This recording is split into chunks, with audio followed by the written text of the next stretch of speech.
की क्लास में हम स्टडी करेंगे कुछ बेसिक सी चीज़ें कि एटम्स और आइंस में क्या डिफरेंस होता है और कितनी टाइप्स की आइंस होती हैं, जिससे कि हम इसके जो नेक्स्ट वाला टॉपिक है उसको हम अच्छे से क्लियर कर पाएंगे। How we will make the covalent bond and how we will make the electrovalent bond. Means bond किस तरीके से एलिमेंट्स इलेक्ट्रॉन शेयर कर रहे हैं, किस तरीके से एलिमेंट इलेक्ट्रॉन लूज और गेन कर रहे हैं। तो उस टॉपिक को समझने से पहले स्टूडेंट आपके पास इन सब चीज़ों की बेसिक नॉलेज होनी चाहिए। तो स्टूडेंट अगर आप अभी तक क्लास 10th में आ गए और आपको ये सब चीज़ों में बेसिक चीज़ों को नहीं मालूम कि एटम्स क्या हैं और आइंस क्या हैं, तो ये लेक्चर आपके लिए इंपॉर्टेंट होगा। तो प्लीज़ इसको अच्छे से समझिए। तो पहली बात करते हैं एटम। तो एटम आपको मालूम है smallest particle that take part in the chemical reaction, और एटम जो होता है वो न्यूट्रल होता है। तो एटम पर कोई चार्ज नहीं होता। न्यूट्रल का मतलब क्यों एटम न्यूट्रल होता है कि जैसे अगर मैंने ये हाइड्रोजन लिया है तो मैं इसको कह रहा हूँ कि ये न्यूट्रल है। आप देख रहे हो ना, हाइड्रोजन पे कोई चार्ज नहीं है, पॉजिटिव और नेगेटिव। तो हाइड्रोजन न्यूट्रल क्यों है? क्योंकि इसके अंदर जितने नंबर ऑफ इलेक्ट्रॉन्स हैं उतने ही नंबर ऑफ प्रोटॉन्स हैं, इसलिए पॉजिटिव चार्ज को न्यूट्रलाइज किया गया है नेगेटिव चार्ज से। इसलिए जो एटम्स हैं हाइड्रोजन, सोडियम, क्लोरीन, ये सब न्यूट्रल होते हैं क्योंकि नंबर ऑफ इलेक्ट्रॉन और प्रोटॉन इक्वल होते हैं। दूसरी तरफ अगर हम आइंस देखें तो आइंस जो होते हैं वो चार्ज स्पीसीज होती हैं which is formed by the gaining और लूजिंग ऑफ इलेक्ट्रॉन्स। तो ये टू टाइप्स की होती हैं, पॉजिटिव और नेगेटिव। यानी कि जब एटम इलेक्ट्रॉन लूज कर दे या गेन कर ले तो क्या करेगा, वो आइंस के अंदर चेंज हो जाएगा। अगर इलेक्ट्रॉन लूज हो रहा है तो पॉजिटिव आइंस बना लेगा, इलेक्ट्रॉन गेन हो रहा है तो नेगेटिव आइंस बना लेगा। तो यानी कि एटम न्यूट्रल्स होते हैं लेकिन आइंस न्यूट्रल नहीं होती, इन पर या तो पॉजिटिव चार्ज होता है या नेगेटिव चार्ज होता है। आई होप फर्स्ट पॉइंट आपको क्लियर हो गया होगा। सेकेंड पॉइंट, आटोमोस्ट शेल जो होती है वो एटम्स की इनकम्प्लीट होती है एक्सेप्ट द नोबल गैसेस। और यहाँ देखें आटोमोस्ट शेल कंप्लीट होती है। समझते हैं इस पॉइंट को। जैसे कि मैंने यहाँ पर ये पॉइंट लिखा है कि मैंने अगर सोडियम लिया है तो सोडियम का एटॉमिक नंबर है 281। तो आप देखो कि यहाँ पर जो आटोमोस्ट शेल है दैट इज KLN, तो इसमें 8 होने चाहिए थे लेकिन अभी इसमें कितने हैं 1। तो यानी कि ये कंप्लीटली फिल्ड नहीं है। तो आटोमोस्ट शेल क्या है, इनकम्प्लीटली फिल्ड है। अगर मैं Na पॉजिटिव बना दूं स्टूडेंट तो ये तो आइंस है, पॉजिटिव आइन है। तो इसमें क्या होगा, इलेक्ट्रॉनिक कन्फिगरेशन लिखूं, इसके अंदर इलेक्ट्रॉन्स कितने होंगे स्टूडेंट, इसके अंदर इलेक्ट्रॉन्स होंगे 10 क्योंकि एक इलेक्ट्रॉन्स कम हो गया है। तो इसका EC क्या हो जाएगा 2 और 8। तो 2 और 8 होगा तो इसका मतलब ये इसकी फर्स्ट शेल भी कंप्लीट है और सेकंड शेल भी कंप्लीट है। तो आई होप आपको सेकंड पॉइंट भी क्लियर हो गया होगा कि एटम की जो आटोमोस्ट शेल होती हैं वो इनकम्प्लीट होती हैं except the noble gases. Noble gas ऐसे एटम्स होते हैं यानी कि मोनो एटॉमिक होते हैं और इनकी आटोमोस्ट शेल कंप्लीट होते हैं। जैसे कि मैं अगर बात करूं हीलियम, तो हीलियम का एटॉमिक नंबर स्टूडेंट कितना है 2। तो इसलिए इसकी फर्स्ट शेल में 2 है तो ये कंप्लीट है, लेकिन ये आयन नहीं है, ये एटम है। थर्ड पॉइंट, जो एटम्स होते हैं वो अनस्टेबल होते हैं। यानी कि जब आटोमोस्ट शेल इनकम्प्लीट है स्टूडेंट तो ये क्या है, ये अनस्टेबल है। ये स्टेबल होना चाहिए, ये अपनी आटोमोस्ट शेल कंप्लीट करना चाहेंगे, या तो इलेक्ट्रॉन लूज करेंगे या इलेक्ट्रॉन गेन करेंगे। जैसे जो Na चेंज हुआ है किसके अंदर, Na पॉजिटिव के अंदर by the loss of electron. एक इलेक्ट्रॉन कम कर दिया, Na पॉजिटिव में बन गया। तो अब हो गए इसके 2 और 8। तो इसकी आटोमोस्ट शेल कंप्लीट है तो अब ये स्टेबल है, अब ये रिएक्ट नहीं करेगा। क्यों?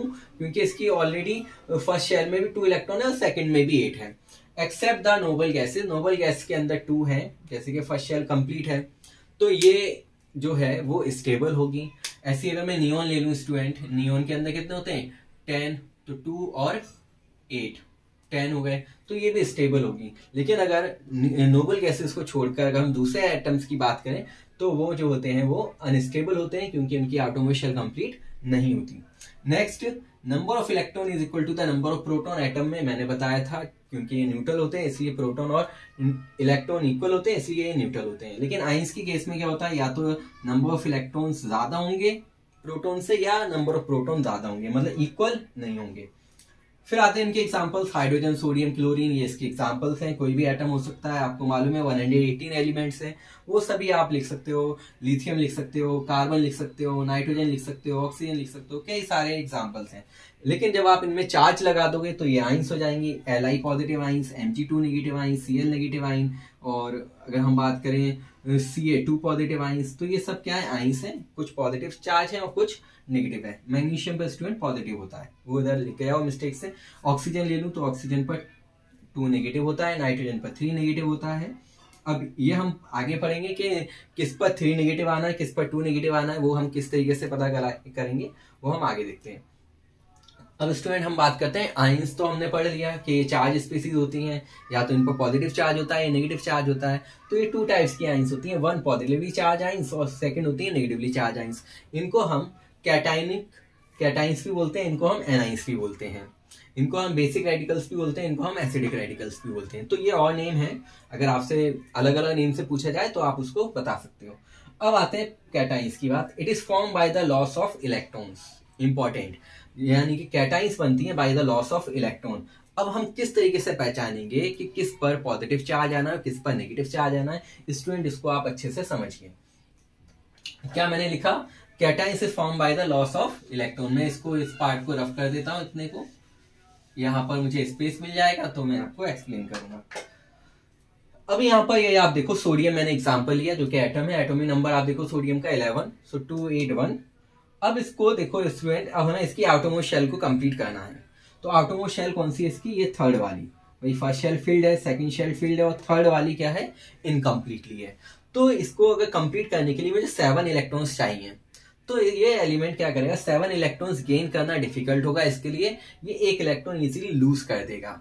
और जो नियरेस्ट नोबल गैस है नियोन, जिसका एटॉमिक नंबर 10 होता है, 28 होता है उसका इलेक्ट्रॉनिक कन्फिगरेशन, उसका इलेक्ट्रॉनिक कन्फिगरेशन ये एक्वायर कर लेगा। कितना हो जाएगा, 2 और 8।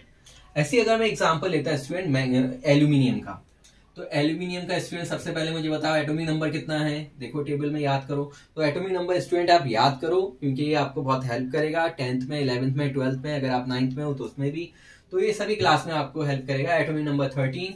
अब आपका ईसी लिखो, इसका इलेक्ट्रॉनिक कन्फिगरेशन, जैसे मैंने यहाँ लिखा था, फर्स्ट बेंच पर आप कितने स्टूडेंट बिछाओगे, 2, फिर सेकंड पर 8, फिर थर्ड पर 3।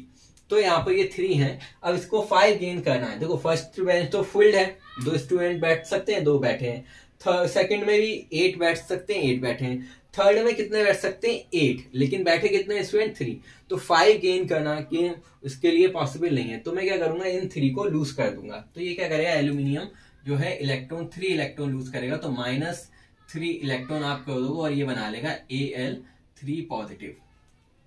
और कितने इलेक्ट्रॉन्स लूज हो गए, तो जब एलिमेंट इलेक्ट्रॉन लूज करेगा तब वो बनाएगा कैटाइंस। ठीक है, जब एलिमेंट्स इलेक्ट्रॉन गेन करेगा, इसका रिवर्स, इसके पास कितने थे, 17, 287। अब ये स्टेबल होना चाहता है, ये चाहता है कि मेरी जो है लास्ट शेल में भी 8 हो जाए, तो ये 1 इलेक्ट्रॉन गेन कर लेगा और ये हो जाएगा 288। तो ये stability by the gaining of electron से बनाएंगे और ये stability by the losing of electron से बनाएंगे। एक और मैं आपको हिंट दे देता हूं स्टूडेंट, एक और चीज कि आप उस तरीके से पता लगा सकते हो, जब वैलेंस इलेक्ट्रॉन 1, 2, 3 होंगे स्टूडेंट, हमेशा ध्यान रखना आप, वैलेंस इलेक्ट्रॉन 1 से 8 की रेंज में होते हैं, क्योंकि देखो 1, 2 तो यहाँ पर फील्ड है, अब यहाँ पर 8 आ सकते हैं, तो 1 भी हो सकता है, 2 भी हो सकता है, 3, 4, 5, 6, 7, 8। तो जब वैलेंस इलेक्ट्रॉन, अब 8 को मैं किस तरीके से कर लूं, V का मतलब क्या है, वैलेंस इलेक्ट्रॉन है ना। तो जब वैलेंस इलेक्ट्रॉन 1 हो, 2 हो, 3 हो, तो स्टूडेंट ये इलेक्ट्रॉन लूज करेंगे, है ना, लॉस ऑफ इलेक्ट्रॉन होगा। और जब वैलेंस इलेक्ट्रॉन स्टूडेंट 4 हो, तो 4 वाला क्या कर सकता है, लॉस भी कर सकता है और गेन भी कर सकता है, लॉस और गेन।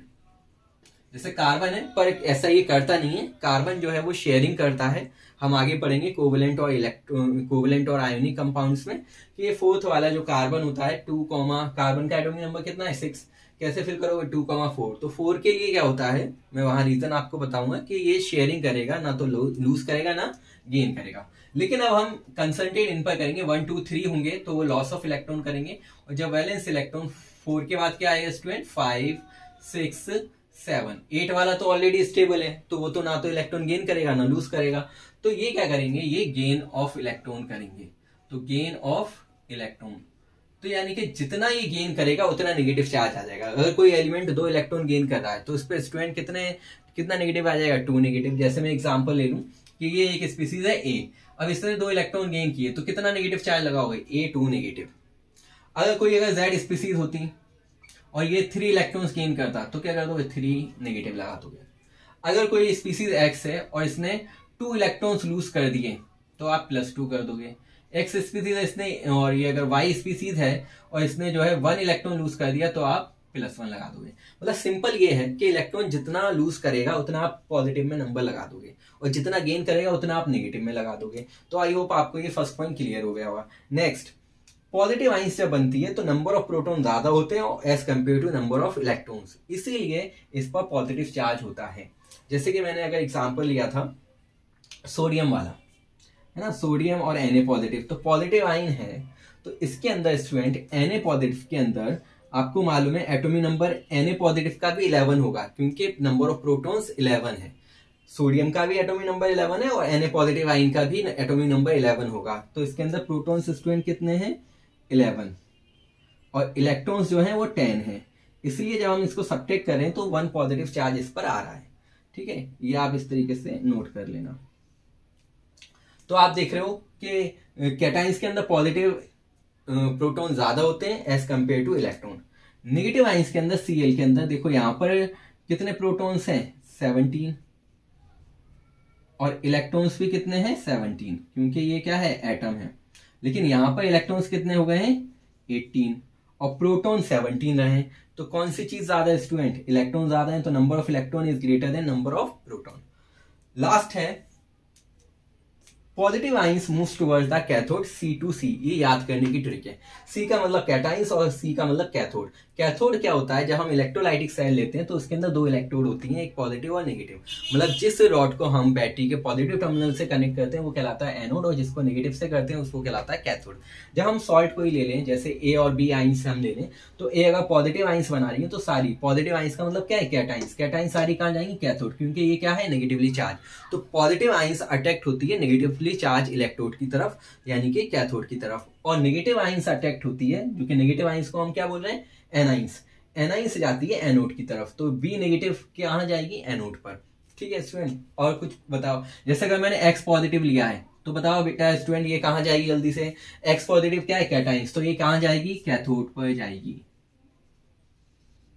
और अगर मैंने वाई नेगेटिव लिया है तो ये क्या है? एनाइंस। एनाइंस कहां जाएगी? A2A कहां जाएगी? एनोड पर। और एनोड कैसा होता है भाई? ये पॉजिटिव नेगेटिव है तो कहां जाएगी? पॉजिटिव। एनोड कैसा होता है? इलेक्ट्रोलाइटिक सेल में पॉजिटिव होता है, कैथोड क्या होता है? नेगेटिव होता है। तो स्टूडेंट ये सारी चीजें आई होप आपको इजीली समझ में आई होंगी। बिल्कुल बेसिक से मैंने एक्सप्लेन किया था इजी लैंग्वेज में। आप इसके नोट्स बना सकते हो और इन चीजों को स्टूडेंट आप लिखकर याद करिए, जिससे कि आपके बेसिक्स इंप्रूव हो और आपके एग्जाम में मार्क्स ज्यादा आए। तो स्टूडेंट अपने फ्रेंड्स को शेयर करिए, ये वीडियोस लाइक कीजिए, क्योंकि मेरा एम है कि ज्यादा से ज्यादा स्टूडेंट तक ये वीडियो पहुंचे। और जो हमारी यूट्यूब की फैमिली है उसमें स्टूडेंट अभी सब्सक्राइबर कम है, तो आप इस चैनल को सब्सक्राइब करिए, कोई उसकी कॉस्ट नहीं है। आप अगर हमारे साथ जुड़ोगे तो हमको भी ये लगेगा कि हम भी मेहनत करें, इतने सारे बच्चे हमारे साथ जुड़ रहे हैं, डिपेंडेंट हैं, तो हम भी आपके लिए और सारी अच्छे से अच्छे वीडियोस लेकर आएंगे, सभी टॉपिक्स कवर करेंगे। तो स्टूडेंट चैनल को लाइक सब्सक्राइब करिए और वीडियोस को लाइक कीजिए, शेयर कीजिए नीडी स्टूडेंट को।